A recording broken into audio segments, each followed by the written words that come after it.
तो जी, कुछ दिन पहले आपने देखा होगा कि हमारे इंडिया में से एक भाई अपनी थार रॉक्स को लेकर के यूएस तक लेके जा रहा है बाय रोड।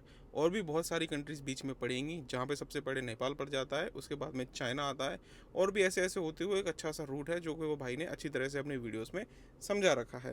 लेकिन फ़िलहाल हमारा जो मेन आज का टॉपिक है, मैं ऐसा नहीं कह रहा कि हम वहाँ पे जाने की कोशिश कर रहे हैं। लेकिन आज जो हमारा वीडियो का मेन टॉपिक सिर्फ इतना है कि आपने अगर उसकी वीडियो में देखा होगा, तो वो भाई को हुआ प्रॉब्लम ये है कि चाइना में उनकी गाड़ी में डीपीएफ फ़िल्टर का इश्यू आ गया, यानी डीपीएफ फ़िल्टर है वो चोक हो गया है। अब जिससे प्रॉब्लम क्या पड़ दी है कि आपकी गाड़ी 30 या 40 की स्पीड से ज़्यादा नहीं जा सकती। अगर कोई घाट सेक्शन है, कोई चढ़ाई है, तो वहाँ पे आपकी गाड़ी नहीं चढ़ सकती। और वर्स्ट केस में प्रॉब्लम ये भी हो सकता है कि जो डीपीएफ फ़िल्टर है वो इतना ज़्यादा जाम हो जाए कि बाद में वो कभी भी आपको फ़ोर्सफुली उसको रीजन करते हैं तब भी वो रीजन ना हो पाए, तो वो पूरा जाम हो सकता है। और वो पूरी तरह से जाम हो गया तो उसका एक ही ऑप्शन बचता है कि उसको निकाल देना और नया डीपीएफ फ़िल्टर को इंस्टॉल करना। अब देखो, वैसे तो अगर इंडिया की हम बात करें, हमारे देश में जो हमारे देश की बनी हुई गाड़ी है उसमें अगर ये सारी चीज़ें आती हैं तो बड़ी ईजिली टैकल कर सकते हैं, क्योंकि यहाँ पे मैकेनिक्स भी हैं, यहाँ पे सारे इक्विपमेंट्स भी हैं। अगर मान लो वर्स्ट केस में अगर आपके पास में डीपीएफ फ़िल्टर चोक हो जाता है, यूज़लेस हो जाता है, तो उसको आप चेंज भी कर सकते हो, चाहे आप पैसे दे के या फिर वारंटी में। लेकिन जब प्रॉब्लम तब आती है कि हम अपने देश से बाहर जाते हैं और ऐसे समय पे हमारी गाड़ी के साथ में कोई प्रॉब्लम होता है, जैसा कि हमारे भाई के साथ में हुआ, डीपीएफ फ़िल्टर उनका चोक हो गया। अब वो करे तो करे क्या? चाइना कोई ऐसी कंट्री नहीं है कि जहाँ पे ईज़िली इंडियन मार्केट की चीज़ें ईज़िली मिल पाएँ। अब वहाँ पे जो गाड़ियों का सिस्टम है वो डिफरेंट है। और ऐसा नहीं है कि अगर मान लो कि इंडियन गाड़ियों के साथ में ये प्रॉब्लम होगी, अगर कोई भी बाहर की विदेशी गाड़ी अगर इंडिया में आती है तो उसके साथ ये सेम प्रॉब्लम होना तय है। क्योंकि बहुत सी ऐसी गाड़ियाँ होती हैं कि जो ओनली फॉर इंडिया में, मतलब जो अपने अपने देश में काम करती हैं, जैसे कि हमारे देश में टाटा हो गई, महिंद्रा हो गई।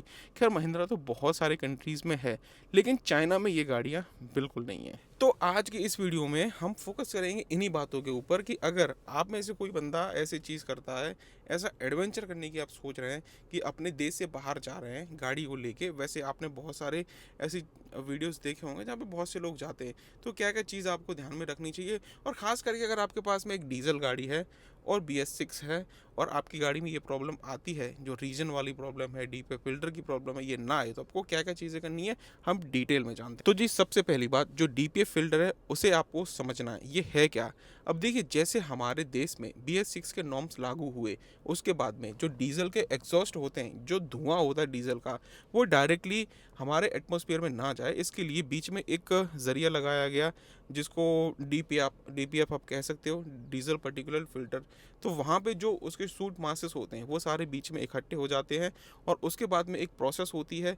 और वहाँ पे जो आपकी गाड़ी में डेफ रखा है, DEF यानी डीजल एग्जॉस्ट फ्लूइड, जनरली वो अगर देसी भाषा में कहा जाए तो वो यूरिया होता है, लेकिन वो घर वाला यूरिया मत डाल देना। और जो वो केमिकली प्रोसेस होने के बाद में गाड़ी चलती रहती है तो वो कहीं ना कहीं रीजन होता रहता है।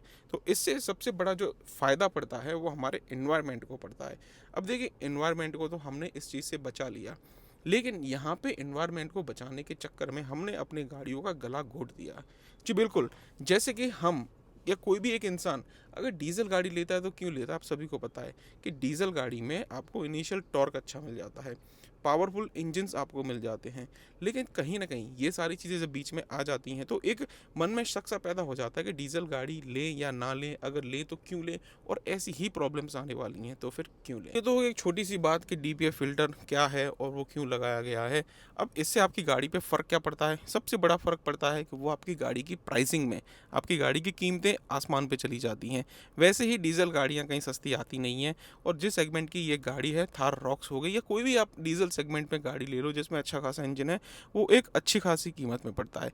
उसके बाद में जो हमारे पास में BS4 गाड़ियाँ हुआ करती थी डीजल में, उतनी पावर तो नहीं रहती, चाहे कोई कितना भी कह ले, उतनी पावर तो नहीं रहती। और चलो मान लेते हैं किसी भी तरह से पावर उसमें जनरेट कर भी दी, पावर कहीं से ले भी आए, कुछ भी कर लिया, लेकिन सबसे प्रॉब्लम यहाँ पे हो जाती है एक सरदर्दी कि कभी भी डीजल फिल्टर आपका बंद हो जाएगा, चौक हो हो जाएगा और ऐसी जो यहाँ पे प्रॉब्लम पड़ रही है कि वो धीरे-धीरे गाड़ी चल रही है, ये सारी चीज़ें आ जाएँगी।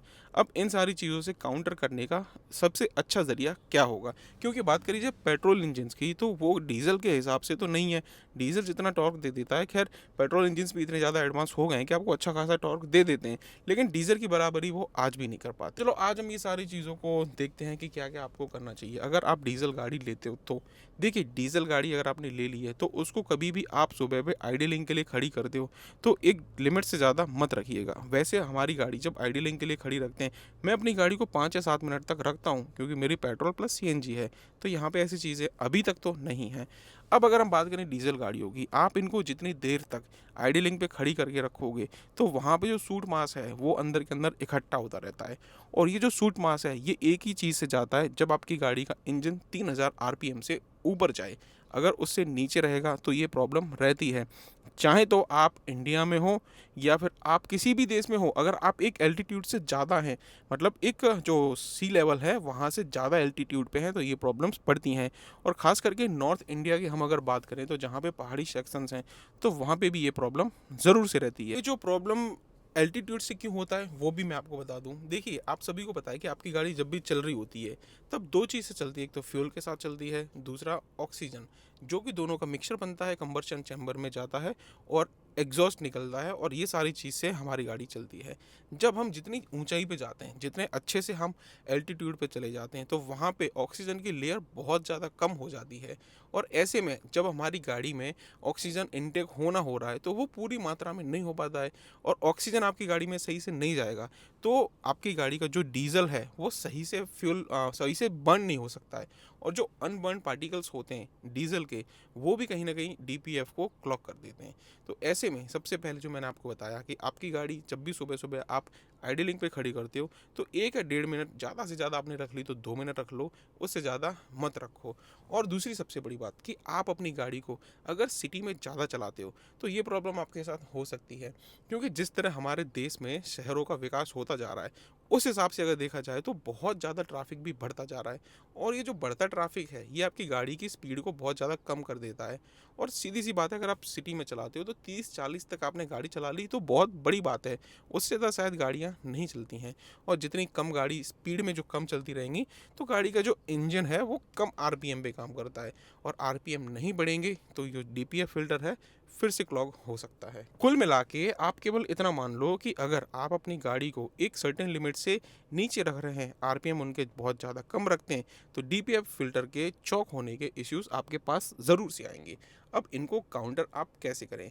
जैसे कि आपको सुबह मैंने बताया, आइडलिंग ज़्यादा देर तक नहीं रखनी है और अगर कोई ऐसी रीजन में है जैसे कि आप हाई अल्टीट्यूड में हैं, अगर आप आइडियल पे रखते हैं तो आपकी गाड़ी को एटलीस्ट 2-3 मिनट तक हाई आरपीएम पे रेव करते रहिए। यानी कि आपकी गाड़ी का जो आरपीएम की सुई है वो तकरीबन 3000 आरपीएम तक टच होनी चाहिए। इससे होगा ये कि आपकी गाड़ी का जो डीजल फिल्टर है, जो डीपीएफ फिल्टर है, वो थोड़ा साफ होने की कोशिश करेगा अपने आप में। और अगर आप अपनी गाड़ी को सिटी में चलाते हैं, सिटी ट्रैफिक आपको ज़्यादा झेलना पड़ता है, तो आप अपनी गाड़ी को हफ्ते में 1 या 2 बार में किसी हाईवे पे रन करिए जहाँ पे आपकी गाड़ी का आरपीएम ज़्यादा हो। और अगर आपके पास में ऑटोमेटिक गाड़ी है तो ट्राई कीजिए कि उसको मैनुअल मोड में थोड़ी देर चलाइए, जिससे होगा ये कि छोटे गियर में आपकी गाड़ी ज़्यादा स्पीड पकड़ेगी तो गाड़ी के आरपीएम ज़्यादा होंगे तो अगेन डीपीएफ फिल्टर साफ हो सकता है। चलो, ये तो हो गई डीपीएफ फिल्टर क्यों जाम हो रहा है और हो रहा है ना हो उसके लिए हम क्या करें। अगर मान के चलो आपने ये सारी चीज़ें रखी और उसके बाद में भी डीपीएफ फिल्टर आपके पास जाम हो जा रहा है, लाइट आ जा रही है, गाड़ी आपकी एक सर्टेन लिमिट से ज़्यादा नहीं चल पा रही है, तो आप क्या क्या करेंगे? तो ऐसे में सबसे अच्छा आपके पास में एक ही ऑप्शन बचता है कि जो भी नियरेस्ट कोई भी कंपनी का आपके पास में डीलरशिप है वहाँ पे जाइए और उस चीज़ को रेक्टिफाई करवाइए। लेकिन ये चीज़ तभी हो सकती है कि जब आप इंडिया में रह रहे हैं और ख़ास करके टाटा की या महिंद्रा की आप गाड़ी लेते हो तो इनके सर्विस सेंटर हमारे देश से बाहर ज़्यादातर नहीं मिलते हैं। तो अगर आपके पास में सर्विस सेंटर नहीं है तो मैं आपको इतना सजेस्ट करूँगा कि आप ना जब कोई लंबी ट्रिप को ऑर्गेनाइज करते हो तो आपको एक चीज़ और ले लेनी चाहिए, जो कि होता है आपकी गाड़ी में जो ओबीडी पोर्ट होता है, ओबीडी स्कैनर आता है, वो आपको एक अपने साथ में ज़रूर से रखना चाहिए। और उसको ऑपरेट करना ऐसा कोई रॉकेट साइंस नहीं है। जिस तरह से आप नॉर्मल से अपना फ़ोन ऑपरेट करते हैं, इनमें बहुत सारे ऐसे स्पेसिफिकेशंस होते हैं, बहुत सारी एप्लीकेशंस होती हैं, इनको आप ऑपरेट करते हैं, सेम उसी तरह से आप इस चीज़ को भी ऑपरेट कर सकते हैं। चलो यहाँ पे टेक्निकली थोड़ा प्रॉब्लम आ सकता है, आप अपने सर्विस प्रोवाइडर से ये चीज़ को सीख सकते हैं, किसी भी अच्छा मैकेनिक है उससे सीख सकते हैं। मैं तो कहूँगा अगर यूट्यूब खोल के आप अगर इस चीज़ को सीखने का ट्राई करेंगे तो भी कर सकते हैं, क्योंकि ऐसी चीज़ों में सबसे बड़ा पता क्या प्रॉब्लम आता है कि आपके पास में अगर ओबीडी स्कैनर है तो आप इस चीज़ को, जैसे ये डीपीएफ का इश्यू आता है, इसको फोर्सफुली रीजनरेशन कर सकते हो। लेकिन ये चीज़ तब हो सकती है एक अच्छा सा ओबीडी स्कैनर हो, क्योंकि उसके बिना ये चीज़ें पॉसिबल नहीं है। वैसे तो आप गाड़ी में मैन्युअली भी आप डीपीएफ का रीजनरेशन कर सकते हो, लेकिन उसकी भी एक सर्टेन लिमिट होती है। जब एक वो लिमिट पार हो जाती है उसके बाद में आप उस चीज़ को रीजन नहीं कर सकते हो। या फिर अगर आपके पास में टूल होगा, जैसे मान लो कि ये ओबीडी स्कैनर है, अगर ये मेरे पास में है, मैं वो नहीं कर पा रहा हूँ, कहीं पे भी मैं फंसा हूँ, कोई मैकेनिक है जो वो चीज़ को अच्छी तरह से कर सकता है, तो वो आपकी मदद वहाँ पे कर सकता है। क्योंकि जो ओबीडी स्कैनर्स होते हैं, जो उनकी पिन या ऐसा कोई सिस्टम होता है, वो तो शायद ज़्यादातर हर गाड़ियों में सेम हो सकती हैं, कुछ कुछ में डिफरेंट भी हो सकता है। लेकिन मेन चीज़ है कि आपकी जो गाड़ी है, जैसे कि टाटा की गाड़ी है, तो टाटा का सिस्टम इसके अंदर होना चाहिए। ऐसा नहीं है कि वो यूनिवर्सल कोई भी गाड़ी में आपने लगाया और सेट हो गया। तो ये एक छोटा सा इन्वेस्टमेंट इतनी लंबी ट्रिप्स के लिए आपके लिए बहुत ज़्यादा फ़ायदेकारक हो सकता है। और बस इतना ही मैं आपसे कुछ इस वीडियो में कहना चाह रहा था कि डीजल गाड़ी ले रहे हैं तो थोड़ा ये सारी चीज़ों को आप ज़रूर से ध्यान में रखिएगा, क्योंकि आजकल जो हमारे आसपास नई नई नीतियाँ बनती जा रही हैं उस हिसाब से डीजल गाड़ी होगा तो गला घुट चुका है, ये सीधी सी बात है। और बहुत जल्द इसमें भी मिलावट होने वाली है, वो मैं अगली वीडियो में आपको बताऊंगा। जिस तरह भी पेट्रोल में E20 का चक्कर चल रहा है, 10% वाला सांप बहुत जल्दी डीजल में भी आने वाला है। वो क्या है, ट्यून करते रहिए मेरे इस चैनल पे, मैं आपको ज़रूर से बताऊंगा। और भाई कभी भी प्लीज़ ना ऐसा हेट मत फैलाइएगा कि भाई लो तुम ये महिंद्रा की गाड़ी ले गए, कि तुम टाटा की गाड़ी ले गए तो ऐसा हो गया, फलानी ब्रांड की ले जाते या ढिकनी ब्रांड की ले जाते तो उसमें नहीं होता। तो मैं आपको बता दूं, पिछले साल एक और भाई साहब गए थे अपने लैंड क्रूज़र को लेके, और वो भी इसी रास्ते से गए थे, और उनका भी चाइना में यही सेम इशू हुआ था। बशर्ते उनके पास में टोयोटा की गाड़ी थी, लैंड क्रूज़र थी, और लैंड क्रूज़र टोयोटा वो ऑलमोस्ट वर्ल्ड वाइड काम करती है, तो उनका सर्विस सेंटर वहाँ पे चाइना में इजीली मिल गया था, इसके लिए ये प्रॉब्लम सॉर्ट आउट हो गया था। लेकिन आज इस भाई के पास में अगर ओबीडी स्कैनर होता तो ये भी चीज़ इजीली सॉर्ट आउट हो जाती, कोई बड़ी प्रॉब्लम नहीं थी। लेकिन बात करें ये प्रॉब्लम, चाहे आपके पास में महिंद्रा की गाड़ी हो, टाटा की हो, टोयोटा की हो, कोई भी हो, भाई अगर आपकी गाड़ी इंडिया में से आपने ली है या फिर कहीं से भी ली है जहाँ पे ये डीपीएफ का जो पंगा गाड़ियों में लग रखा है, ज़्यादातर यूरोपियन कंट्रीज़ में, कनाडा में, यूएस में, सब जगह मुझे पता है तहाँ तक तो ये डीपीएफ का इशू आपको मिलेगा ही, और वहाँ पे ये प्रॉब्लम आपको पड़ सकती है। तो किसी कंपनी को, किसी गाड़ी को हम ब्लेम इसमें नहीं कर सकते हैं।